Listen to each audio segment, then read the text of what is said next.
Então agora está gravando, né? Sejam todos e todas muito bem-vindos a esse Grave BR dessa semana.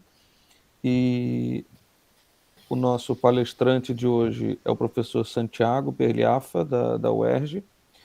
E para quem não conhece o professor Santiago, ele teve a sua formação pela Universidade de La Plata, na Argentina, e em seguida ele veio para o Brasil, onde ele se fixou no CBPF por vários anos, como pós-doc, e pelo que eu pude apurar aqui, ele ficou no CBPF até 2003, e em 2004 ele se mudou para a UERJ como professor visitante, e a partir de 2008 ele se tornou membro do quadro permanente de professores da UERJ, onde permanece até hoje como professor associado.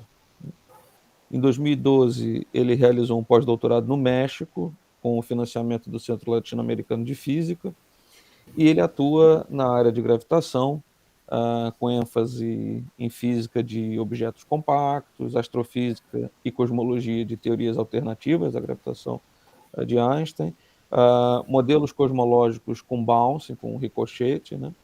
Modelos análogos e uma série de outros assuntos. Entre as contribuições do professor Santiago, há um Physics Report publicado com o professor Mário Novello sobre Bouncing Cosmologies, que é um review bastante conhecido, né? E ele também é coautor do livro chamado Programa Mínimo de Cosmologia, também com o professor Mário Novello, com o professor Nelson Pinto Neto, que tem feito parte na formação dos nossos estudantes nessa área de cosmologia. Então, além de toda a sua dedicação à pesquisa na área de gravitação, o professor Santiago tem uma particular relevância na formação de estudantes na área de gravitação e cosmologia no Brasil, em particular no estado do Rio. Então, eu agradeço imensamente ao professor Santiago pela disponibilidade em dar um seminário no Grave BR e passo a palavra a você, Santiago. Mais uma vez, muito obrigado. Bom, muito obrigado, Antônio, pela apresentação e pelo convite, né, para contar um pouco do meu trabalho. E, em particular, hoje eu vou falar de teorias híbridas de FDR caligráfico, né? E vou contar alguns resultados de um trabalho que estamos fazendo com alunos de doutorado. Bem, eu vou começar com uma pequena motivação de por que estudar essas teorias modificadas, né? Para entender um pouco o conteúdo dessas teorias. Vou dar uma rápida revisada dos princípios variacionais, né, aplicados à relatividade geral, às teorias FDR métricas e às teorias FDR tipo Palacini, para finalmente passar às teorias híbridas FDR recaligráfico. E a partir dessa base, digamos, desses conceitos gerais, eu vou contar o trabalho que estamos fazendo de teoria de perturbações e, em particular, o detalhe do limite de campo fraco, que é extremamente importante para começar a contrastar essas teorias com a observação. Bem, eu vou fechar com uns comentários. Então, as teorias modificadas da gravitação, das quais existem já muitas, né, podem ser utilizadas em diferentes cenários, digamos, né, na inflação, né, ou seja, na etapa de expansão acelerada do universo primitivo, na descrição de matéria escura ou na expansão acelerada em presença de matéria normal, ou seja, sem utilizar nem constante cosmológica, nem energia escura. Entre outras aplicações, né? Em particular, as teorias que generalizam a ação de Einstein-Hilbert, tais como as teorias FDR e as FDR caligráfico, têm recebido bastante atenção, né? E existem muitos artigos, tanto da parte teórica quanto da comparação com observações. E então, obviamente, podemos perguntar por que é necessária a generalização dessas teorias para as teorias de FDR recaligráfico. E para responder essa pergunta, é interessante, necessário entender quais características pelo menos as principais características das teorias FDR e das teorias de FDR caligráfico. Então, vamos começar revendo um pouquinho como os diferentes princípios variacionais funcionam na relatividade geral, né? Bem, no que podemos chamar a formulação métrica da relatividade geral, o espaço-tempo é descrito como uma variedade, como uma métrica, e os símbolos de Christoffel são a conexão nessa variedade, né? E eles vêm definidos já de saída em função da métrica e suas derivadas, né? A partir da ação de Einstein, com a constante cosmológica, mais Einstein-Hilbert com a constante cosmológica, mais a ação da matéria, variando as equações de Einstein com relação à métrica, variando, a ação com relação à métrica, obtemos as equações de Einstein e o Temini associado ao Lagrangiano de matéria. Existe uma segunda possibilidade, que é a chamada formulação de Palattini, né? Onde a ação continua sendo a mesma, né? Ou seja, o Ricci, mas agora um Ricci construído com uma conexão gama, que não são os Christoffels, ou seja, essa conexão gama, em princípio, é a priori independente da métrica, e ainda temos a parte da matéria. Esse tensor de Ricci, o tensor de Ricci que aparece na ação é precisamente definido em termos do gama, que em princípio é diferente dos Christoffels, né? E, então, temos ação em termos de dois campos independentes associados à gravitação, a métrica e os gamas, né? Quando, ao fazer a variação da ação com relação aos gamas, obtemos a relação entre os gamas e a métrica derivadas, né? Ou seja, que os gamas realmente são os Christoffels, e as equações de Einstein seguem da variação da ação com relação à métrica. Bom, aqui não é zero, assim, mas teria que ter o Temini da matéria, né? Bem, então, no caso da relatividade geral, os dois procedimentos, as duas formas de fazer a variação, levam as equações de Einstein, mas isso não acontece em outras teorias, como, por exemplo, as teorias FDR, como já foi antecipado por Buchdahl nos anos 70. Então, vamos ver essas duas versões das teorias FDR. Né? A primeira versão é a versão métrica. Então, a ação vem definida por essa FDR, que em princípio é arbitrária, e a ideia é fixar essa FDR pensando em descrever posteriormente a aceleração do universo, a expansão acelerada do universo, sem utilizar energia escura.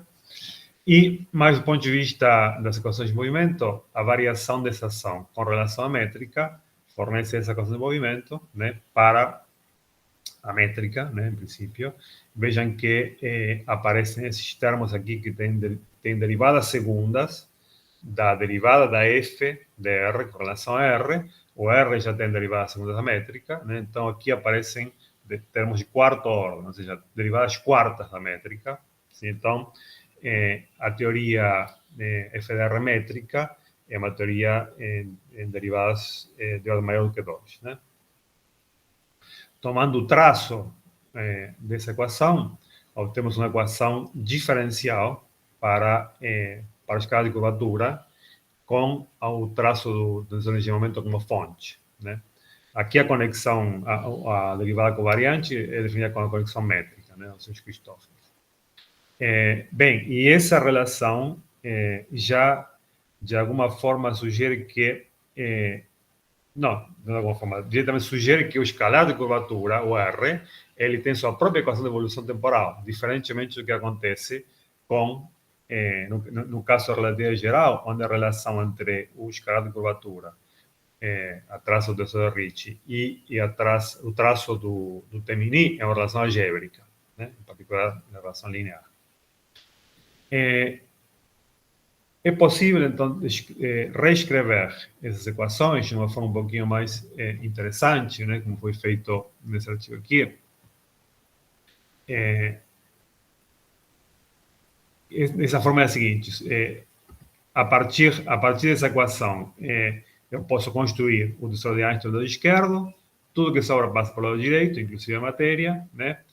E eu posso reescrever essa equação daqui, abrindo essas derivadas aqui, derivadas segundas, né? em função de derivadas que agem diretamente sobre o R, para escrever uma equação para o D'Alembert de R. Então, aqui temos o tensor de Einstein igual ao T mini mais termos que têm derivadas do R, né? E o R mesmo. E aqui temos a equação de evolução para o R, em termos do traço do T mini e a métrica, que obviamente fica aqui dentro da derivada covariante. Então, essas duas equações formam um sistema de equações diferenciais paramétrica, um sistema de equações diferenciais acopladas, paramétrico para o R. Então, de fato, o R, nesse caso, o escalar de curvatura, é um grau de liberdade extra, escalar, né? E outra forma de ver que realmente as teorias ferrométricas têm um grau de liberdade extra com relação à relatividade geral é passar a representação escalar tensorial dessas teorias. Eu não vou entrar nesse detalhe, mas existe uma representação escalar tensorial onde dá para ver que essa quantidade daqui, F sub R, é na verdade um campo escalar, né, que tem sua própria constante de evolução, sujeito sobre ação de um certo potencial, que depende da forma das funções. Bem, então, no formalismo métrico, então, as teorias FDR fornecem equações de quarta ordem, mas vejam que dá para reescrever, de saída são de quarta ordem, né? Mas dá para reescrever essas equações, as equações da teoria, como equações de segunda ordem acopladas, né? Porque aqui sumiram as equações das derivadas de quarta ordem, né? Aqui passamos a ter equações com derivadas de segunda ordem acopladas, né? Bem, o que acontece com a variação, com a versão Ara-Palatini? Então, quando pensamos na variação segundo Palatini, a métrica e a conexão são campos que, em princípio, são considerados independentes, né? De novo, aqui, esse R caligráfico é o escalar de curvatura construído do Ricci, que vem construído em termos das gamas, ou seja, da conexão gama, que, em princípio, independente da métrica, né? E o que vamos ver a seguir é que, no caso em que a ação da matéria não depende dos gamas, né, vamos ver que o gama realmente é um campo auxiliar, ou seja, que podemos eliminar ele das equações. Então, variando a ação é a mesma que antes, F de R, só que esse R é o R caligráfico construído com o Ricci caligráfico, que depende dos gamas, independentes da métrica, em princípio, né? Então, variando a ação com relação à métrica, obtemos as duas equações, né? Onde o T mini tem a mesma forma que antes, né? E a derivada covariante que aparece aqui, essa derivada covariante barra, é construída com os gamas, né? Bem, se f de R é igual a R caligráfico, obtemos a relatividade geral. E vejam que, diferentemente do que acontecia na teoria FR métrica, tomando o traço da primeira equação, obtemos esse resultado aqui, que novamente fornece uma relação algébrica, em princípio, entre o R caligráfico e o T. Sim? Lembrem que na relatividade geral a relação era R igual a menos T, né? Ou menos 8 pi GT. Aqui temos uma relação algébrica um pouco mais complicada, mas é algébrica, diferentemente do que acontecia no caso da ferrométrica, em que a relação é uma relação diferencial, né? Então, isso quer dizer que não há modo escalar nessas teorias, ou seja, nas teorias FDR a la Palatini, não há um grau de liberdade extra com relação à relatividade geral. Isso também pode ser visto reescrevendo a teoria na representação escalar tensorial. E, de fato, podemos reescrever a teoria de uma forma mais conveniente, digamos, quando usamos o fato de que a segunda equação, lembrem que essa equação daqui, a primeira equação segue de variação com relação à métrica, a segunda de variação com relação aos gamas, né? Então, essa segunda equação, né, definindo uma métrica H mini, que é a transformada conforme da métrica Gemini com esse fator conforme, né? Essa equação fica nabla barra lambda de H mini igual a zero, né? Que é a mesma equação que aparece na relatividade geral, né? Só que paramétrica H, não paramétrica G. Imediatamente sabemos que se o gama tem essa forma, ele satisfaz essa equação daqui, né? Mas o H, na verdade, a métrica H é uma métrica auxiliar, né? Que tem essa relação com a métrica G. Então, os gamas, ou seja, as conexões que estamos supondo, no princípio, independentes da métrica, né? Na verdade, tem essa expressão daqui, em termos da métrica e das derivadas da função f de R caligráfico com relação a R caligráfico. Essa linha aqui é de f de R caligráfico, né? Bem, então, poderíamos aqui, com a expressão dos gamas, né, calcular o Riemann caligráfico, o Ricci caligráfico e o R caligráfico, né? Mas, em vez de fazer essa conta, é melhor utilizar o fato de que é mais conveniente, mais simples utilizar o fato de que a relação entre a métrica H e a métrica G é uma transformação conforme, e sabemos que quando duas métricas estão relacionadas com uma transformação conforme, os Riccis correspondentes obedecem essa equação daqui, e o R correspondente também obedece essa equação daqui, né? Então, é só aplicar essas duas equações com esse fator conforme, F', e obtemos o Ricci caligráfico, em termos do R caligráfico, e de funções do R caligráfico e derivadas do R caligráfico, né? E a mesma coisa para essa equação daqui. Temos o R caligráfico em termos do Ricci, né? Do traço do Ricci comum, digamos, mais termos que dependem do R caligráfico e derivadas do R caligráfico, né? E lembrem que a derivada aqui já está calculada com os símbolos de Cristófilo. Ou seja, aqui não tem mais menção a aqueles gamas da conexão afim, né? Bem, então, colocando toda essa informação na equação de movimento para que segue de variação com relação à métrica, e fazendo um pouco de álgebra, podemos obter essa equação, que tem do lado esquerdo o tensor de Einstein, sim? E do lado direito aparecem um T' da matéria, né? E uma série de termos que dependem de f, derivadas da f, sendo que a f é função do R caligráfico, né? Então, no princípio, o lado direito depende tanto das quantidades da matéria, associadas à matéria, quanto das quantidades, quanto do R caligráfico, né? E derivadas dele. Mas, bom, tem que lembrar que se tomamos o traço dessa equação daqui, né, como já mencionei antes, obtemos uma relação algébrica entre o R caligráfico e o T. Então, podemos substituir em todo o lado direito, onde temos o R caligráfico e derivadas do R caligráfico, podemos substituir o R caligráfico pelo traço de T, ou seja, por uma função do traço de T, em definitiva, que é determinada por essa equação daqui, né? Ou seja, R como função do R caligráfico como função do traço do T', né? Então, quer dizer que o lado direito das equações de campo na teoria de Palaccini, na variação a Palaccini, depende de somente quantidades associadas à matéria, sim?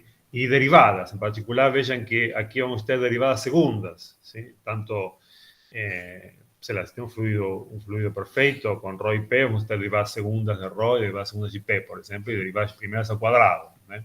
Então, essa é uma característica da teoria de Palaccini. E, de fato, vemos também que, com relação à métrica, é uma teoria de segunda ordem, porque a dinâmica da métrica está aqui, no Gemini, né, no tensor de Einstein. E, Santiago, sim, desculpa te interromper. Há uma pergunta do Tiago Caramês. Tiago, sim. Você pode fazer a pergunta. Uhum. Obrigado, Antônio. Santiago, sim.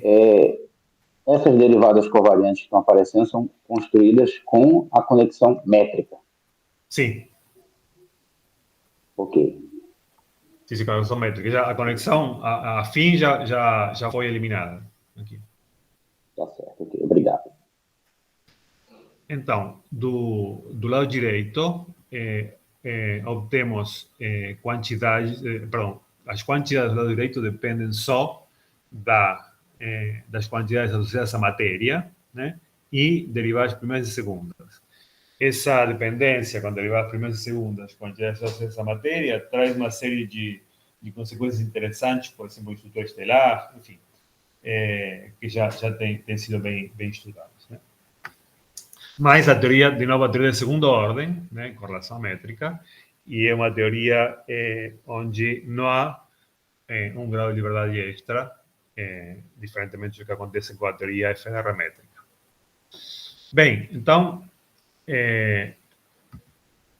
tendo visto algumas características das teorias, diferentes teorias FDR, né, métrica e Palaccini, voltamos à pergunta de por que pensar nas teorias chamadas híbridas, FGR, R caligráfico, ou seja, onde teorias em que a lagrangiana depende dos dois escalares, digamos, o escalar formado com o símbolo de Christoffel e o escalar formado com uma conexão afim ao princípio arbitrário. Bem, há vários motivos para fazer essa generalização. Em particular,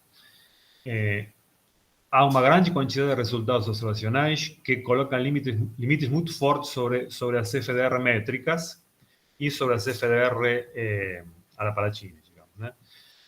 Esse artigo, em particular, um artigo de revisão o de Jacques, 2019, é um artigo de revisão sobre teorias alternativas, mas muito focado na comparação com observações. E vocês podem encontrar nele uma série de limites fortes sobre as Fs, e eu vou mencionar aqui só dois.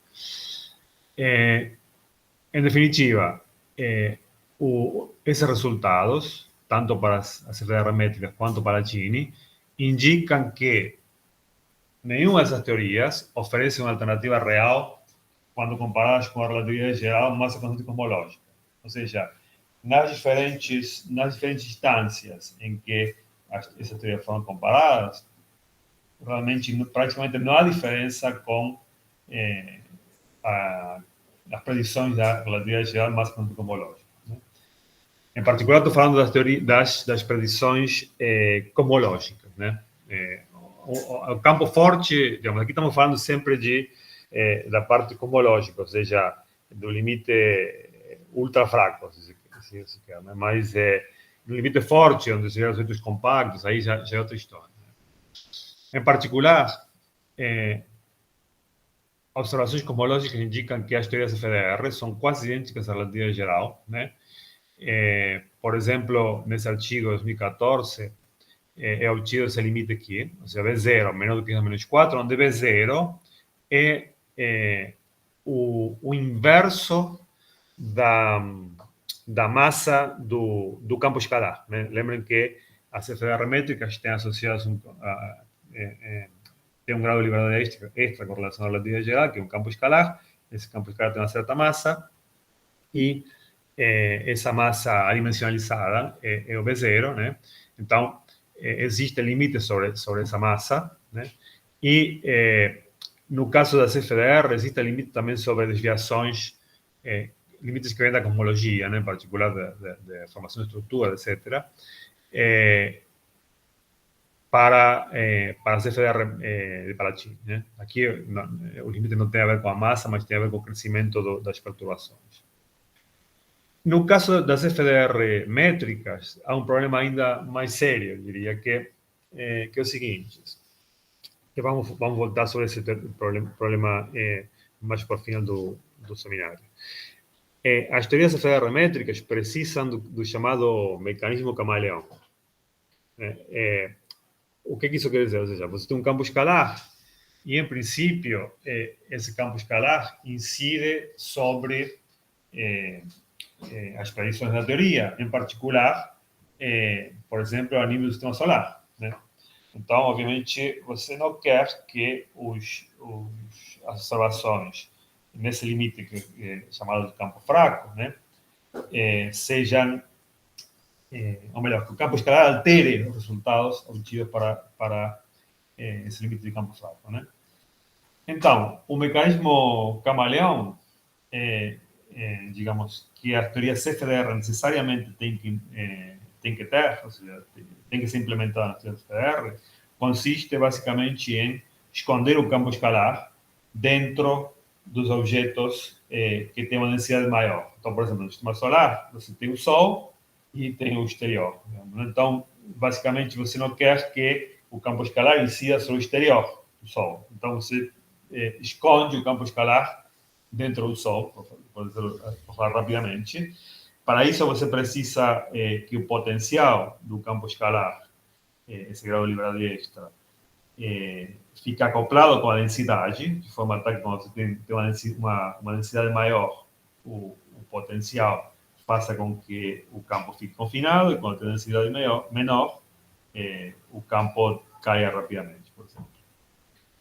E a questão é que existem formas, existem sistemas onde é possível observar se esse mecanismo está em ação ou não. Ou seja, em particular, nesses artigos de Jain e outros mencionados no artigo de revisão do Ishak, eles observaram diferentes tipos de galáxias, mais e menos densas, e então essa maior ou menor densidade tem a ver com uma maior ou menor ação desse mecanismo. E, em definitiva, colocaram limites sobre a derivada primeira da F, né? Limites a derivada primeira da F, que, em definitiva, se fosse relatividade geral, essa derivada... Bueno, para outra forma, a derivada primeira da F, como mencionei antes, é o campo escalar. Né? O B é o inverso da massa, né? Mas aqui a derivada primeira é o campo escalar e existe limite forte sobre essa quantidade de módulo, por exemplo, desde menos 4 e até desde menos 7, dependendo do sistema. Então, realmente, há outras questões que tanto as teorias FDR métricas quanto Palatini apresentam, né? E problemas. E então, a ideia é tentar ver se essas teorias generalizadas, a FDR recaligráfico, conseguem, de alguma forma, driblar esses problemas apresentados pelas teorias FDR métricas de Palatini. Então, aqui, no que resta do seminário, vamos focar nesse problema aqui, né? No problema do mecanismo camaleão, em particular, o que vamos ver é que as teorias FDR de caligráfico não precisam do mecanismo camaleão em princípio, ¿sí? Então, já isso seria um resultado positivo com relação às teorias de ferrométricas. A outra questão das oscilações cosmológicas ainda não foi abordada, digamos, mas, como vou mencionar depois, a nossa ideia também ver o que acontece com esse tipo de questões de perturbações cosmológicas, etc. Vou voltar sobre isso depois. Bem, então, passo agora às características básicas das teorias híbridas F de R recaligráfica. A ação dessa teoria tem essa forma, né? Essa função, em princípio, é arbitrária, a função dos dois escalares, né? O escalar R caligráfico formado com o Ricci caligráfico, que depende dessa gama chapéu, que é uma conexão afim, e a variação da ação com relação à métrica fornece essa equação aqui, que de novo é uma equação de quarta ordem. Lembrem que a função f é função do R e do R caligráfico, né? E aqui temos derivadas segundas, aqui já dentro da f também temos derivadas segundas da métrica, então as equações estariam de quarta ordem, sim? E a variação da ação com relação ao gama chapéu fornece uma equação semelhante à que tínhamos no caso de Palatini. Bem, o traço dessa equação daqui fornece essa relação. Vemos que, diferentemente da teoria de Palaccini pura, digamos, o traço agora é uma coisa diferencial. Sim? Ou seja, aqui temos um D'Alembertiano, e esse D'Alembertiano age sobre a função f, que depende de R e de R caligráfico. Bem, então, mais uma vez, podemos definir essa métrica H, né? E imediatamente essa equação segue que as funções, o grama chapéu, dependem de H dessa forma, né? E, em princípio, poderíamos tentar proceder como foi feito em Palaccini. Ou seja, temos essa métrica conforme, sabemos que temos outra função conforme, então, imediatamente, temos aquela relação entre as quantidades caligráficas e as não caligráficas, digamos. E, em Palaccini, tínhamos que R era a função do T, a partir da equação do traço, né? Mas, aqui,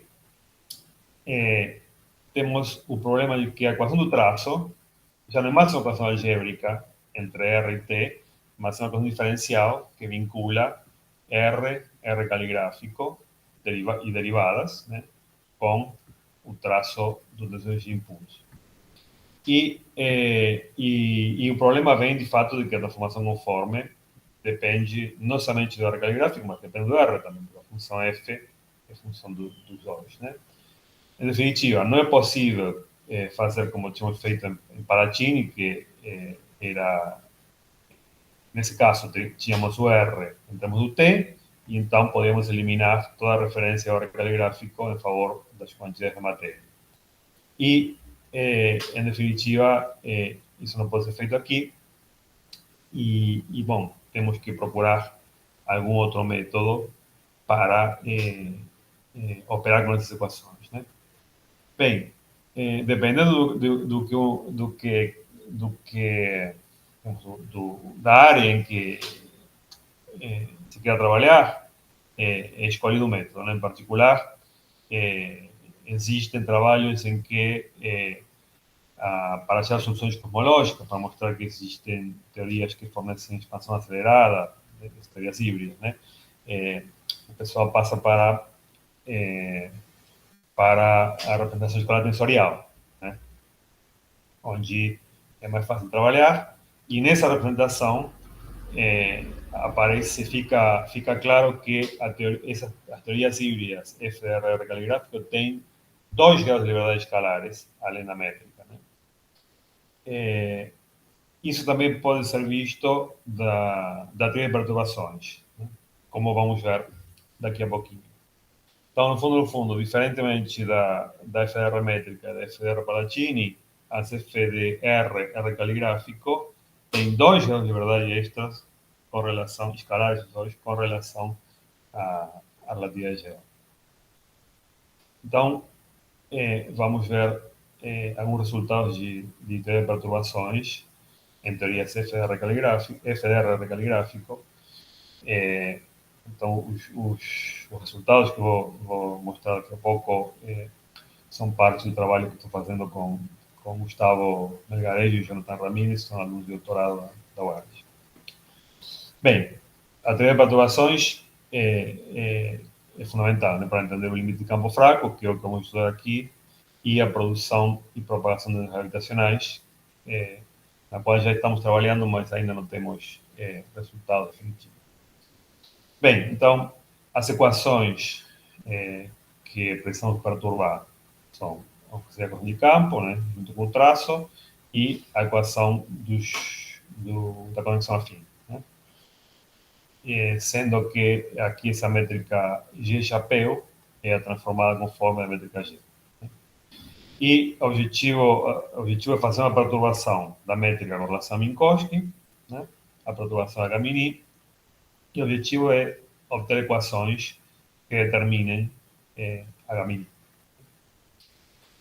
Bem, então vou dar o resultado primeiro, porque a conta é um pouco longa, então vou dar o resultado primeiro e depois vou mostrar a conta. Então o resultado é o seguinte: o H-mini, ou seja, a perturbação com relação ao fundo minkowskiano, pode ser decomposta dessa forma aqui, onde vemos que aparecem termos que dependem dessa quantidade de H chapéu, outros termos que dependem de um campo escalar φ, e ainda outros termos que dependem de um campo escalar gama, e derivadas, né, deles. E aparecem também essas massas, M+, M-. Sim? Mas o fundamental de toda essa expressão é que o H mini, então, vem decomposto em termos do H chapéu, do gama e do φ, e cada um desses campos tem a sua própria equação de evolução. Ou seja, o H chapéu obedece essa equação da Lambertiana do H chapéu mini igual a uma série de termos que dependem do T mini e de derivados do T mini, né? E os campos escalares φ e gama obedecem essa equação da Lambertiana menos massa quadrada igual a termos que não dependem do traço do T mini e derivados do traço. Derivada segunda e derivada de T4. Né? Onde aqui temos diferentes quantidades, A tio, B, B tio, enfim, que vem definidas em termos das massas das partículas, né, dos campos escalares, e das derivadas da F com relação aos argumentos, né, R e R caligráfico, avaliadas no background, avaliadas em Minkowski. Né? Em particular, então, antes de ver a expressão das massas, vemos que esse resultado confirma o que já tinha sido previsto na representação escalar tensorial, ou seja, a teoria, além de ter um spin 2, tem dois campos escalares. Né?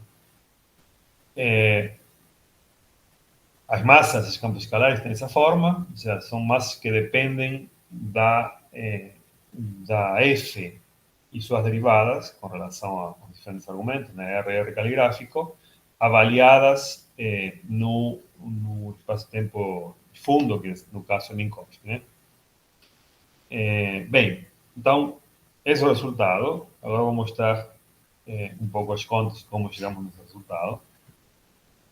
Então, novamente, temos a equação de campo, o traço e o gama chapéu, dado em termos da G chapéu, que tem relação com a G. Né? A G é a que define todas essas quantidades aqui, né?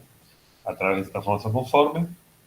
E queremos mostrar como foi obtida essa decomposição do H nesses graus de liberdade, H chapéu e gama, e as equações correspondentes. Né? Então, basicamente, bom, teoria de perturbações como é feita usualmente, né? Desenvolvemos em torno de R caligráfico igual a zero, todas as funções, né? Então, usando o desenvolvimento em série, temos que o G chapéu tem essa forma, onde o H chapéu tem dado em termos do H, R1 e R caligráfico 1, né, que são os termos a primeira ordem do R e do R caligráfico. Dá para calcular a métrica inversa, né, a ordem H. E com a métrica inversa, podemos já calcular o gama chapéu, né, também a ordem H, dessa forma. Com o gama chapéu, podemos calcular o Ricci. Né. Vejam que tudo isso aqui está em termos do H chapéu, mas a gente precisa sempre pensar no H, né? Então tem que fazer inverso isso daqui. E, em definitiva, aqui temos o Ricci caligráfico em termos do H. Né? Mas aparecem o R1 e derivadas aparece o Ricci a ordem 1 comum, né? Mas aparece também o R1 caligráfico, né, de derivada. Né? Então, o traço, temos essa equação que permite obter o Lambertiano do R1 e do traço das equações de campo, fazendo a perturbação, usando essa expressão para o Lambertiano do R1. Temos aqui, e em particular impondo o gauge de Donder, né, que simplifica muito as contas, obtemos a expressão do R1, ou seja, da do primeira ordem, da perturbação de primeira ordem para o R, caligráfico, em termos da matéria, né? Temos do traço do determínio da matéria e do H e derivados do H. Né? Lembrem que A e B são coeficientes, em definitiva são basicamente derivadas segundas da F avaliadas na geometria de Minkowski, né? E, bom, finalmente temos que perturbar as equações de campo. Não usamos o gauge de Donder, né? E, bom, depois de uma certa quantidade de álgebra, se chega numa equação para o H. Né? E essa equação tem derivadas de quarta ordem. Tem o Lambertiano do H, mas tem derivadas de quarta ordem do H, em particular o traço do H. E do lado direito temos quantidades que caracterizam a matéria, ou seja, o determinio linearizado e derivadas segundas do determinio. Né? Vejam que todas essas contribuições que tem o B aqui, em particular, são contribuições novas, no sentido de que existia um cálculo anterior, parecido com o que estamos fazendo aqui, só que não levava em conta essa quantidade B. A quantidade B é a derivada segunda da F com relação à ordem caligráfica duas vezes, avaliando o background dividido a derivada primeira. Bem, então temos essa equação para o H, né, mas ainda temos que separar dentro do H as diferentes contribuições, né? Então vamos definir agora um H chapéu, que é basicamente o H menos os termos que não seriam os termos da relatividade geral aqui, basicamente. Ou seja, todos esses aqui que estão derivados quartos, etc. E ficamos somente com os dois aqui, né? Então, definindo esse H chapéu, obtemos uma equação que tem só da Lambertiana do H chapéu, né, do lado esquerdo, e do lado direito a fonte, que é a matéria, o seu determinio linearizado, mais as derivadas segundas. Então, essa equação daqui já fornece uma equação de movimento para o H chapéu, né? E, dada a fonte, então, vamos conhecer qual é a evolução do H chapéu. Agora, vamos introduzir duas quantidades, ativo e metil, que são as mesmas que eu tinha colocado mais acima. Temos as massas, só que aqui estão escritas em termos das derivadas da F. Né? E, então, tomando o traço aqui, temos que o traço do H é menos o traço do H chapéu, mais 3 ativo da Lambertiana de H, mais 3 vetil da Lambertiana quadrada de H. Defino esse campo φ agora dessa forma, e da equação anterior segue que o H chapéu é menos H mais φ. Tomo o traço da equação da Lambertiana do H chapéu, utilizo essa informação na definição de φ e obtenho em definitiva uma equação que tem derivada segunda, da Lambertiano quadrado, da Lambertiano e φ, né? Só φ do lado esquerdo e só quantidades associadas à matéria do lado direito. E a ideia agora esse aqui é um operador com derivadas quartas, digamos, e então a ideia é fatorar ele dessa forma, né? Como um produto de dois termos da Lambertiano mais alguma coisa, né? E então a equação para o φ toma essa forma aqui, onde já definimos as massas. Agora definimos um φ maiúsculo, digamos. Na verdade, esse aqui é o chamado de var φ, esse aqui de φ, mas vamos chamar de φ maiúsculo. Então, φ maiúsculo, como o da Lambertiano menos m menos quadrado sobre φ. Então, temos uma equação para φ maiúsculo, uma equação de segunda ordem para φ maiúsculo, né? E, de novo, dada a fonte, essa equação permite calcular a evolução do φ maiúsculo. Né? E agora definindo o gama como da Lambertiano menos a massa quadrada positiva, né? Aqui sobre o φ, a equação anterior fornece uma equação para o gama, ou seja, da Lambertiano menos m2 menos de gama igual a todos esses termos que dependem da fonte do lado direito, e das equações que definem o gama e o φ maiúsculo, temos que o φ minúsculo tem essa forma aqui. a função dos campos φ e gama, né? Φ menos gama dividido a diferença de massas ao quadrado. Bem, então, com toda essa informação, agora tínhamos mostrado que o H pode ser escrito em termos do H chapéu, mas aqui ainda temos o traço do H, né?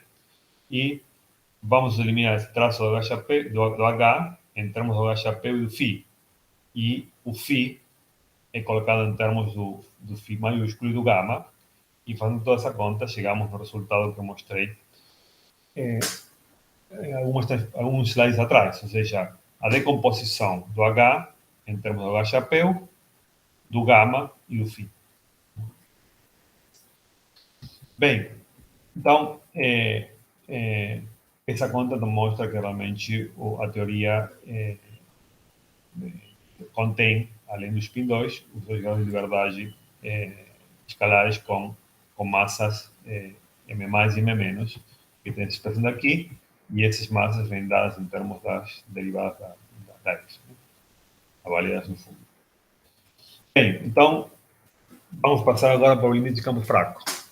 Então, basicamente, o que temos que fazer é resolver as equações que tivemos para H mini, φ e gama, sim? No limite estático, né? Então, para isso, vamos introduzir uma função H, onde aqui H de xm, onde x denota genericamente as coordenadas, né? E m a massa. E a definição da função H vem dada por essa equação aqui, ó. D'Alembertiano menos m2 de H mini. A função H mini, não H. Aqui está faltando o subíndice mini. Então, D'Alembertiano menos m2 de H mini igual a menos 4 pi t mini. Bem, aqui vemos que, então, por exemplo, pensando no H chapéu, né? Aqui temos o T mini, mas usando essa equação, o T mini pode ser escrito como lado esquerdo, né? O traço, podemos tomar o traço daqui, né? E fazer as derivadas, etc. E, finalmente, dá para fatorar um D'Alembertiano, digamos, e obter o H mini em termos da função H com massa zero, porque aqui esse é o campo sem massa, né? Então, a função a utilizar é H com m igual a zero. E, então, o campo H mini chapéu fica escrito em termos da função H, derivada da função H com massa zero. A mesma coisa pode ser feita nas outras duas equações, né? Dá para substituir todos os lados direitos em termos da função H, né? A função H mini, aliás.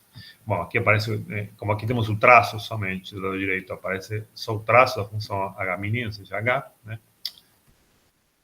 E, em definitiva, o que conseguimos com a introdução da função H é escrever os campos que queremos calcular, que são H chapéu, gama e φ, em termos de uma única função H, na verdade, que é uma única função, mas com diferentes argumentos. H mini com massa zero, aqui o traço com massa m menos, e aqui o traço com massa m mais, onde m menos, m mais e m igual a zero entram aqui, né? Ou seja, nessa equação daqui. Bem, mas a solução dessa equação é conhecida, né? No caso estático, jogamos fora as derivadas temporais aqui e ficamos só com o Laplaciano, né? E a solução é essa daqui, né? Para um campo com massa. E a partir dessa solução, agora supomos que, obviamente a solução depende do T mini. Vamos supor que vamos fazer a hipótese de que o T mini, a fonte dele é um corpo com raio R, simetria esférica, composto por um fluido perfeito com pressão nula, né? Ou seja, tem essa forma, onde o ρ tem uma densidade constante vezes a função de Heaviside, né? E o ρ zero tem essa forma. E é só colocar essas expressões nesse integral daqui, né? E fazer a integral. Em definitiva, se chega a que o traço da função h, que é menos h0, tem essa expressão daqui, ou seja, já podem ver que aparece um termo tipo Yukawa, né? Tipo Yukawa, aliás, N a menos MR. Aqui aparece a massa do objeto dividido R, e aqui aparece essa função de M vezes R, que tem essa expressão daqui, né? Bem, para comparação com os resultados usuais, ou seja, para definir o potencial gravitacional, temos que fazer temos que introduzir esse H mini N, que é o H mini menos, basicamente, um monte de termos que, digamos, fazem com que, ou melhor, a transformação faz com que o resultado para o H mini N seja o resultado que teríamos na relatividade geral, né, que pode ser pensada no limite de massa infinita, né, das duas massas infinitas, mais termos lineares nos campos. Né? Bem, então, passando para esse H mini N, o resultado é esse daqui, né, vem determinado em termos de H mini 0, H de 0 e derivadas, né, e a função H, o traço em M+, M-, etc. E, bem, daqui já podemos ler quanto vale o H00, que tem essa expressão, e a partir do fato de que H00 é menos 2U, já podemos ler o potencial, a generalização do potencial newtoniano, né, que tem essa forma. Aqui já aparece aqui não é G efetivo, não é G. Já aparece aqui o primeiro termo, né, que é menos Gm dividido R, né? E para as comandas espaciais podemos definir uma função gama, okay? Essa função gama tem essa forma. Para as comandas espaciais da perturbação, né? Bem, e finalmente podemos fazer o limite para uma massa pontual, ou seja, quando o raio do corpo é muito pequeno, MR é muito menor do que 1, e obtemos essa forma do potencial e essa forma do gama, que ainda estão um pouquinho complicadas, dá para simplificar mais elas, mas já dá para ver as características fundamentais. No potencial aparece o potencial newtoniano, menos Gm dividido R, né? E aparecem basicamente dois termos, tipo Yukawa, com decaimento exponencial, desde que as massas sejam positivas, né? Com decaimento exponencial e, digamos, com uma certa amplitude, né? Cada um desses termos tem uma certa amplitude que vem determinada pelas massas, né? E por esse coeficiente B, mas sendo que as massas dependem da F e da derivada da F, da mesma forma que o B depende da F derivada segunda dividido da derivada primeira da F. Então, em definitiva, todos esses coeficientes aqui dependem da F e de suas derivadas, né, avaliadas em Minkowski. E praticamente a mesma coisa acontece com o gama, né? Então, dessas expressões vemos que se digamos, para R grande o suficiente, esses exponenciais vão cair e vão ser praticamente desprezíveis, e reobtemos o potencial newtoniano, né? Assim como para massas grandes, ou seja, se colocamos massas grandes exponenciais, vamos reobter também o potencial newtoniano. Por outra parte, e essa é a análise que estamos fazendo, mas ainda não temos o resultado definitivo, digamos, é possível que essas amplitudes possam ser pequenas, ou seja, obviamente escolhendo a F e de forma tal que as massas obedeçam algumas relações, né? Podemos fazer com que as amplitudes sejam pequenas sem ter que impor que as massas sejam grandes, porque, ou seja, em definitiva, qual é o problema todo aqui? Bom, se o potencial de um corpo, digamos, do Sol, tem essa forma, bom, obviamente tem esses termos, que são termos tipo Yukawa, que vão mudar, em definitiva, o movimento dos corpos, por exemplo, no sistema solar, né? Coisa que a gente não quer, porque está muito bem, as desviações com relação à física newtoniana está muito bem medida, né? Então, uma possibilidade será, eu vou colocar massas grandes aqui, Hein? Então, se coloco mais grande, vou matar esses exponenciais. Mas o fato de colocar massas grandes traz outras complicações, porque campos escalares com massas grandes, eventualmente já deveriam ter sido detectados. E, por outra parte, massa grande, digamos, levaria a que a influência desses campos seja local, em vez de cosmológica. Então, se eu escolho campos com massas grandes, se eu imponho massas grandes para os campos, talvez eu consiga descrever a física pós-newtoniana da forma certa, mas perco a influência cosmológica, que, em definitiva, é o fundamento dessa teoria. Ou seja, as teorias foram introduzidas para explicar a expansão acelerada. Então, a ideia é ver se realmente essas amplitudes podem ser ajustadas de forma tal que os termos de correção ao potencial newtoniano fiquem sejam compatíveis com os limites rotacionais, sem impor que as massas dos campos escalares sejam grandes, né? Isso precisamente não acontece nas teorias ferrométricas. Aqui é que voltamos à questão do camaleão, né, do mecanismo camaleão. Porque nas teorias ferrométricas, o potencial tem essa forma, menos G efetivo M dividido R, onde esse G efetivo é basicamente 1, ou seja, o potencial newtoniano, mais uma exponencial, que decai com a massa, né? Mas aqui a amplitude vale 1, né? Ou 1/3, aliás. Então não tem nenhuma forma de você reduzir a amplitude. A única forma de, digamos, esconder, ou melhor, moderar a influência desse termo tipo Yukawa é escolher uma massa grande, ou então implementar um mecanismo que faça com que o campo escalar fique confinado dentro dos corpos com mais densidade, né? Que é aquele mecanismo camaleão que já observações mostram que não funciona.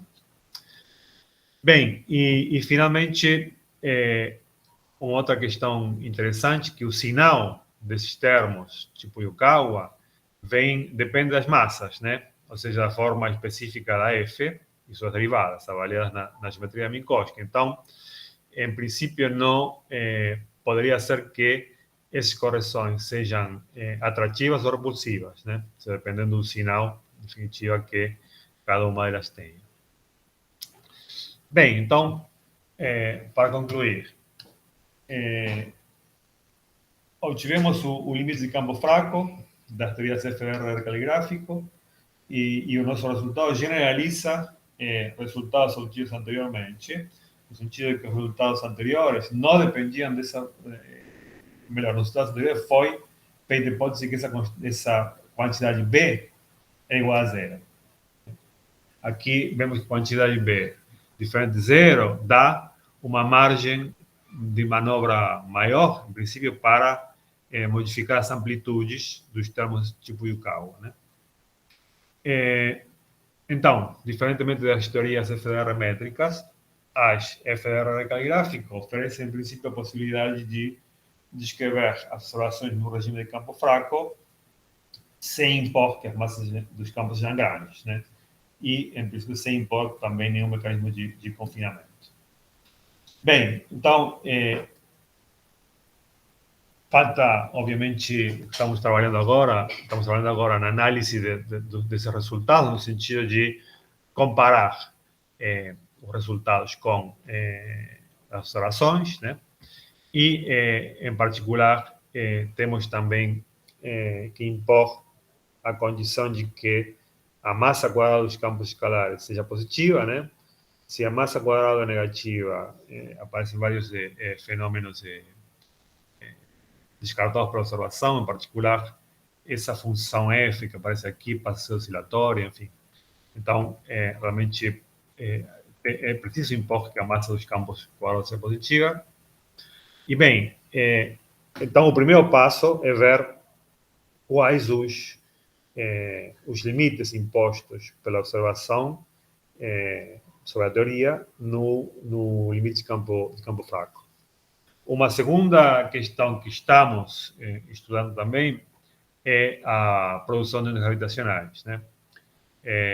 Em particular, já vimos que existem dois modos escalares, né, massivos. Então, a propagação das ondas escalares enxerga essa massa, a massa dos campos, e, em particular, o que estamos fazendo agora é calcular o tensor de impulso associado à radiação, né? Tanto a radiação do spin 2, digamos, que em definitiva bate com o que acontece na relatividade geral, mas também a dos campos escalares, para aplicar esses resultados a sistemas já conhecidos, né? Sistemas onde há limites muito precisos para a perda por radiação gravitacional, né?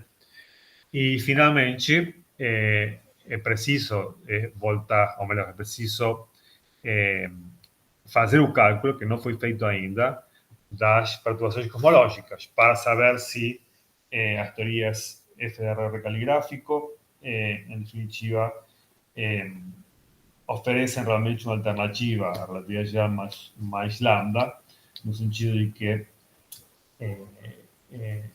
tenham diferenças apreciáveis quando comparadas com o modelo padrão da cosmologia. Bem, então, isso era tudo que eu queria falar. Obrigado.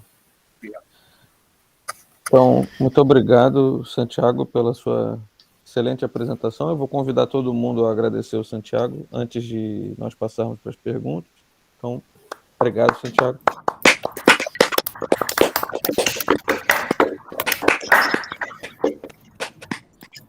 Bom, eu já vejo que o Juan está com a mão levantada. Então, Juan, você pode iniciar as perguntas. Oi, professor Santiago, tudo bem? Então, eu tenho uma pergunta aí em relação à função, a forma específica da função de F, R e R caligráfico, né? Porque você não mencionou disso. Porque o B aparece em todas as suas expressões, né? Então, eu não sei, por exemplo, o modelo Starobinsky, como que ficaria aí? Bom, a forma específica da função de R caligráfico ainda não está muito limitada, ou seja, existem funções F que foram escolhidas propositalmente para fornecer expansão acelerada, né? Mas, por enquanto, não há trabalhos realmente que limitem as funções FDR caligráfico de uma forma forte, digamos. Ou seja, tudo isso está por fazer. No caso de Starobinsky é FDR métrico, né? A formulação original era R mais R2, basicamente, né? Que não se aplica aqui, porque aqui as funções são de R e R caligráfico, né? Tá, então eu vou supor que CF ainda vai ser restringido no futuro, né? A partir das observações cosmológicas, físicas.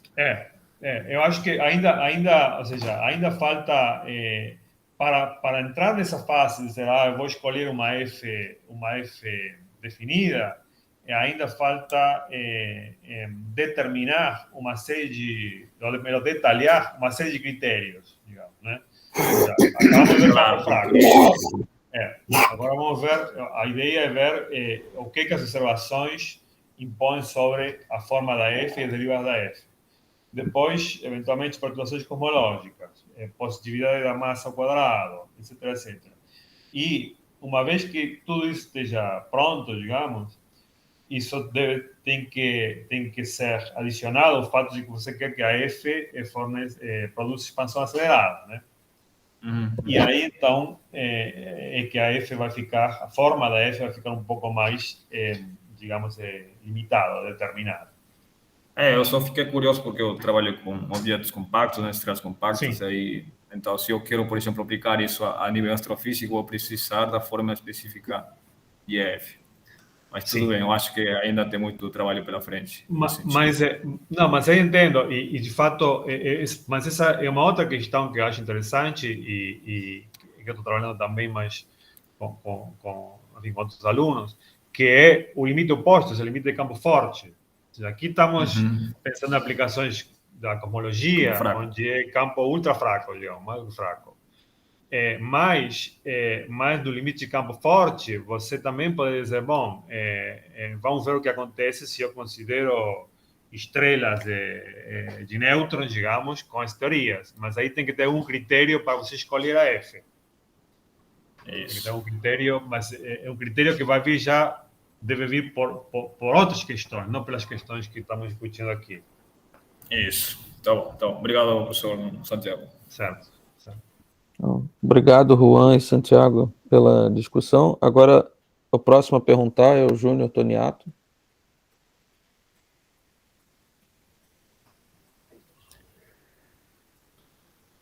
Você ainda está no mudo, Júnior.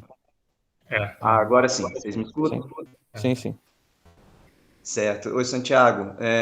Muito bom o seminário, tá? Parabéns. Parabéns pelo trabalho também que estão fazendo. Bem bacana. A minha pergunta, talvez um pouquinho técnica, vocês chegaram a ver, ou você sabe se as correções que você tem na componente 00 da métrica e na componente IJ, se elas por acaso entram com sinais trocados, só para tentar ver se eu esclareço um pouco mais.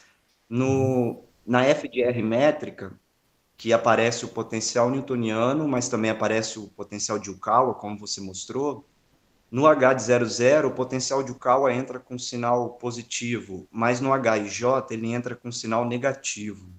E isso é crucial para você perceber que o parâmetro que vai parametrizar geodésicas de fótons nessa teoria F de R métrica é constante e você pode, eventualmente, tirar vínculos com o band of light, né?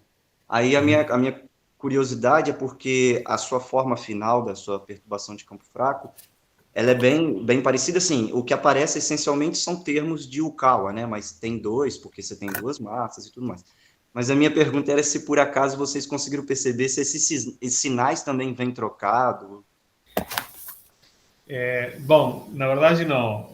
Ainda digamos, o que eu apresentei aqui são as expressões cruas, digamos, até falta simplificar um pouco mais elas. E ainda não entramos na questão dos sinais, até porque dependem das massas, aparecem enfim, deixa eu mostrar aqui. Aparecem diferenças de massa, enfim, o sinal de cada uma dos termos, e em particular, ao comparar o que acontece no H00 com o HJ, depende muito da relação entre as massas, ou seja, da forma da F, em definitiva, né? Então, ainda não entramos nessas considerações que você está mencionando, mas eu tenho elas presentes. De fato, eu ontem andei revisando o teu artigo, né? Porque lembrei precisamente que você discutia isso naquele artigo, acho que o Física Review D, né? Sobre a questão do gama, etc. Então, Sim. a gente eu tenho presente isso, eu vou entrar nesse detalhe no futuro. Tá ok. Muito obrigado, Santiago, e mais uma vez, parabéns aí pelo trabalho. Bom, obrigado, Júnior e Santiago. Eu tive a impressão que em algum momento o professor Marcelo Rebouças havia levantado a mão. Foi. Então, Marcelo, por favor, pode fazer isso. É o seguinte, Santiago, parabéns pela forma competente de apresentar a sua palestra. Eu tenho algumas dúvidas umas são de natureza gerais e outras você tocou e eu não entendi, eu não acompanhei, queria que você me esclarecesse. Sim. Uma pergunta que surge, a gente sabe que soluções de vácuo são muito importantes na teoria, nas teorias, em particular na relatividade geral. Lá temos os buracos negros com carga, buracos negros têm um status observacional que sabemos todos ser relevante, e teorias de ondas gravitacionais, soluções exatas. Então, a minha pergunta geral, se esses graus de liberdade que você tem, 2 adicionais, permitiria soluções de vácuos completamente novas, ou uma pergunta em conjunção com essa, se as soluções de vácuo da relatividade geral são necessariamente soluções de vácuo dessas teorias FR caligráfico, e se teríamos, por exemplo, buracos negros diferentes. Essa é uma das perguntas. Acho que eu vou fazer separado, tá bom? Certo. É mais Bem, pedagógico.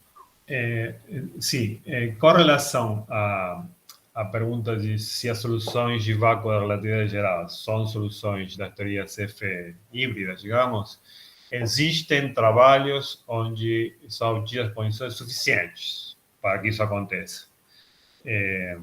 Tem um trabalho do pessoal lá do Lemos, de Portugal, enfim, dos Lemos e enfim, alunos dele, onde obtém condições suficientes para que, por exemplo, a solução de Kerr seja a solução das híbridas, né? Se há condições sobre a F. Agora, num caso geral, como você colocou, existe a possibilidade de ter soluções em ausência de matéria que tenham campos escalares, ou seja, em definitiva, que sejam diferentes da solução de Schwarz ou de Kerr. Digamos, aí entra uma série de questões, já não vale mais o teorema de Birkhoff, né? Então você tem radiação monopolar, enfim, tem radiação escalar, né? A parte do monopolo. E então, qualquer conta que você queira fazer de teoria de perturbações, etc., fica mais complicada, mas eu acho que existem trabalhos, já alguns trabalhos, onde são analisadas algumas soluções particulares que mostram que, nesses casos particulares, os campos escalares são instáveis, ou seja, você tem a tua solução com, digamos, com cabelo escalar de 2 tipos, você perturba e o cabelo escalar acaba sendo radiado, digamos, né? Agora, eu tenho a impressão de que isso foi feito para casos muito particulares e não há um resultado geral.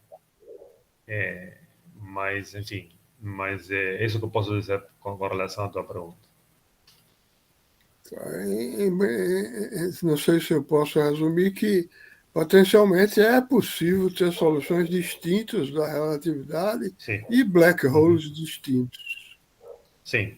Okay. Sendo que talvez seja instáveis, né? Sendo que o cabelo talvez seja instável, não sei, mas está. Uma que eu acho que foi deslize de entendimento, a gente sabe que o LIGO pôs em vínculos muito fortes da velocidade de propagação de ondas gravitacionais.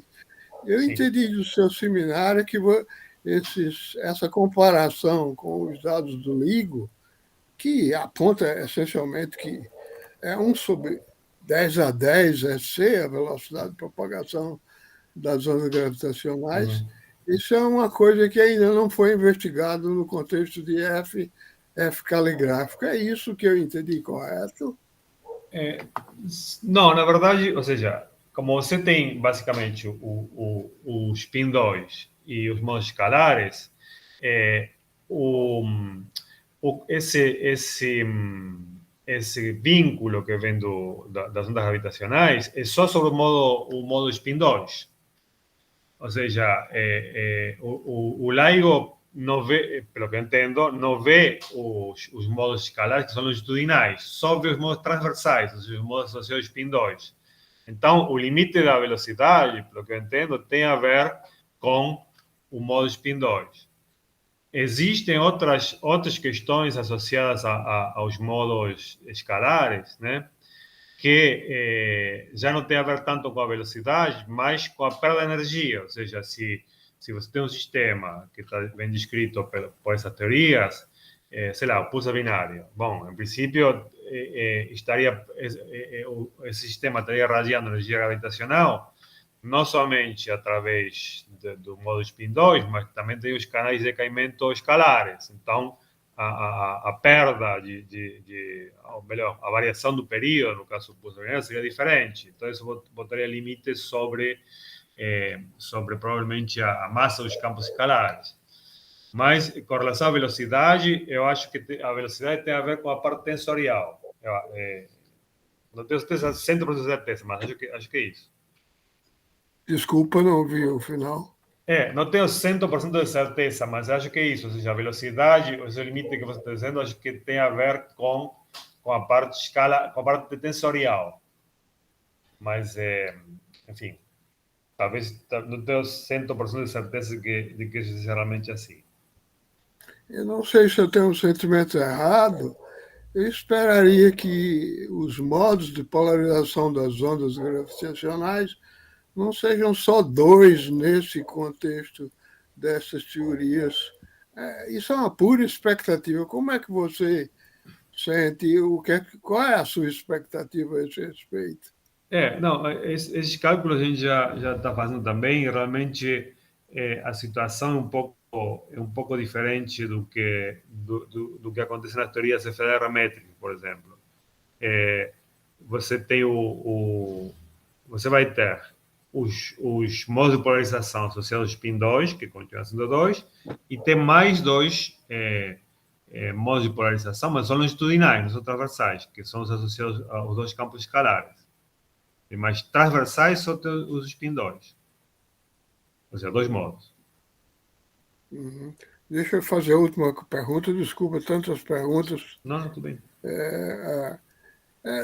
Limites de teorias é uma coisa delicada, porque você tem que lidar com problemas de equivalência de equações diferenciais, que podem estar escritos em sistemas de coordenadas distintas, e você fazer caso a caso é complicado, mas os limites dessa teoria em GR eles são bem estabelecidos, e quais seriam, em que condições? Você pode anunciá-los, se é que são bem estabelecidos? Bom, na verdade, que eu saiba, não existem limites, ou seja, todo esse arcabouço teórico para fazer a comparação com as observações, no caso das teorias híbridas, está sendo construído agora. Ou seja, que eu saiba, não existem uma comparação digamos, dos resultados que seguem do potencial newtoniano que eu apresentei aqui com as observações, por exemplo. Não foi feito ainda. A ideia é precisamente que a gente, com meus alunos, façamos isso. Ok, muito obrigado e parabéns mais uma vez pelo bom seminário. Obrigado, Marcelo e Santiago. E, finalmente, eu vejo a mão do Janilo levantando. Ok. Estão me ouvindo? Sim, sim. Sim. Tá. Santiago, parabéns pela palestra, gostei muito. Obrigado.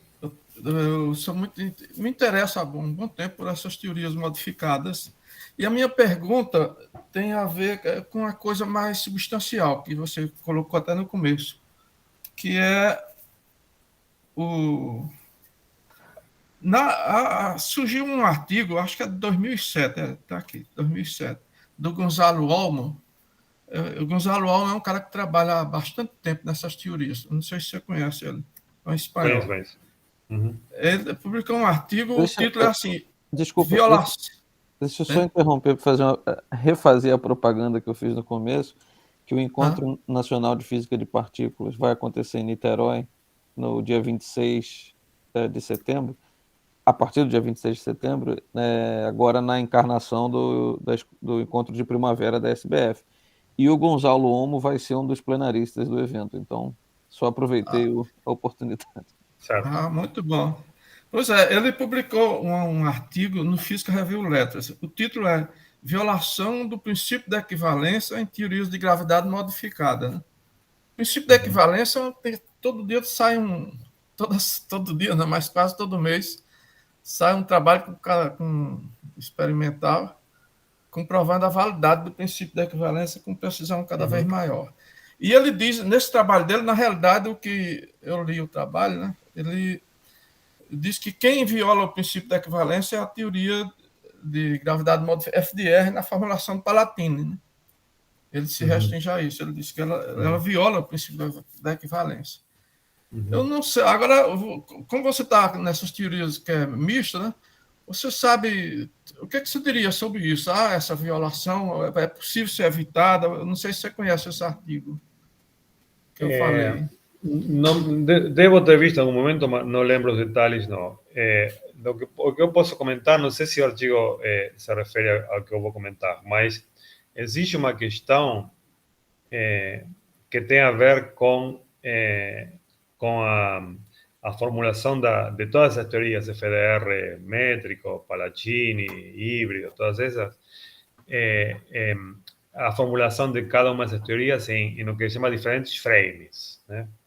Então, você começa com a teoria original, aí você passa para uma representação escalar tensorial, e na representação escalar tensorial, por exemplo, a FDR métrica, aparece um campo escalar que se acopla não minimamente com o escalar de curvatura, ou seja, aparece um termo φr, né? Aí, então, esse chamado frame de Jordan. Nesse frame, as partículas seguem geodésica da métrica, né? E não há nenhum problema com quinta força, nem nada que se pareça com isso.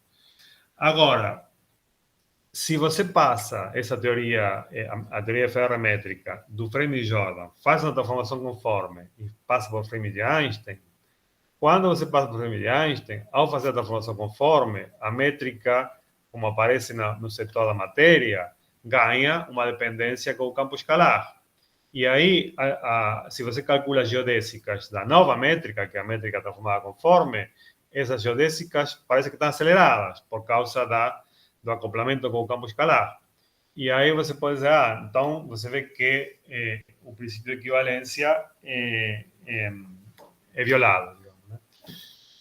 Não sei se é isso o que o artigo discute, mas se for isso, digamos, aí entra uma questão de equivalência de frames. Perdão, quê? É isso que ele discute mesmo. Então, aí entra uma questão de equivalência de frames, ou seja, até que ponto os frames são equivalentes. Essa é uma questão, se você procura, você deve ter visto, coloca aí no Inspire, vão aparecer 1000 artigos, digamos, discutindo os frames são equivalentes, não são equivalentes, etc. Eu tenho minha posição com relação a essa questão é que a transformação conforme não é mais uma transformação local de unidades. Então, os resultados de quantidades físicas não podem depender do sistema de unidades que você escolha, mesmo fazendo uma transformação local. Isso quer dizer que quando você faz uma transformação conforme, como se deve fazer, como deve ser feita, as quantidades físicas não têm que mudar. Aí você diz, mas a ação gravitacional não é variante conforme. Não, é verdade, não é variante conforme, mas o universo não é só ação gravitacional, você tem a ação da matéria, se você for fazer uma medida, tem a ação do teu aparato, etc. E tem artigo mostrando que quando você considera a lagrangiana de tudo que você tem que considerar, você faz a transformação conforme e as quantidades físicas não mudam. Então, de passo, são artigos muito interessantes esses aí. Calculando, por exemplo, o redshift em 2 frames diferentes, e quando você coloca os férmions que compõem teu aparelho, como também no redshift, o redshift não muda, digamos. Enquanto que se você não coloca esses férmions, o redshift muda. Enfim, é uma questão longa, debatida, digamos, mas eu acho que essas questões não dependem do frame. No caso dessa aceleração extra, não sei como compensar ela, digamos, nunca pensei nisso, mas eu acho que é um efeito artificial, digamos. Certo. Eu só queria falar um pouco sobre essa questão. Eu acho o seguinte, Santiago, é que quando você faz uma transformação conforme, a tua geometria, se ela era riemanniana, ela deixa de ser riemanniana. Você passa para uma geometria não riemanniana. Então, aí as coisas são diferentes. Eu acho que eu tenho visto assim, gente trabalhando, faz transformações conforme e quer que a geometria ainda continue sendo a de Riemann. Toda a teoria de Einstein é baseada na teoria riemanniana, né? na geometria riemanniana, quer dizer. Sim. Então, eu acho que o princípio da equivalência, não sei se eu estou dizendo besteira, mas para mim o princípio da equivalência, ele não vai te dizer que a geometria é riemanniana ou não riemanniana. Ele diz que, em princípio, as massas inerciais e gravitacionais são iguais, mas não está, e que a massa, o conteúdo energético muda a geometria, mas não vai dizer se a geometria é riemanniana ou não riemanniana. Einstein escolheu uma geometria riemanniana. Tanto na ação dele, desde o começo, está lá que a conexão é a de Levi-Civita, e isso é uma geometria riemanniana, né? Então, eu acho que há muita confusão, só sobre esse campo, porque eu tenho acompanhado também qual é o frame físico, qual que não é físico. Eu acho que ainda precisa muita pesquisa, assim, a um nível mais profundo e observacional também, de experimentos, para se eliminar essas confusões. Eu acho que está havendo muita confusão, né? E tem saído artigos. Durante muito tempo eu apresentava um trabalho e o cara dizia, não, mas isso viola não sei o quê, e viola não sei o que lá.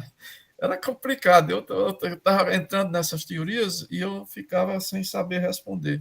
Mas hoje eu estou vendo que eu acho que precisa um estudo maior, do ponto de vista teórico, principalmente, né, para esclarecer essas questões, que, como você colocou, que é a questão se os frames são equivalentes ou não, frame de Einstein, frame de Jordan. Não é? Eu acho que seria isso. Se você tiver interesse, depois eu posso te mandar por e-mail esses artigos aos quais eu fiz referência há pouco, onde realmente mostram com exemplos, alguns exemplos, né, que realmente as quantidades físicas não dependem do frame. Por exemplo, em cosmologia, o redshift. Mas eu posso passar esse artigo depois. Mas com relação ao que você perguntou, eu não sei como essa aceleração extra, por causa da mudança do frame, seria compensada de alguma forma para não violar o princípio de equivalência. Não sei a resposta, mas eu imagino que deve ter uma resposta, deve ter uma forma de compensar esse efeito artificial, mas não tenho a resposta. Obrigado. Se você puder me mandar, pode ser no chat, mandar a referência, eu gostaria muito. Né? Certo. Obrigado, né, pela resposta. Obrigado. Bom, então, eu agradeço ao Janilo e ao Santiago por essa discussão interessante e eu não vejo mais nenhuma pergunta no chat e nenhuma mão virtual levantada. E como já tivemos bastante discussão, eu acho que a gente pode encerrar por aqui, mas antes disso eu convido a todos e todas a agradecerem mais uma vez o professor Santiago pela disponibilidade. Então, obrigado, Santiago.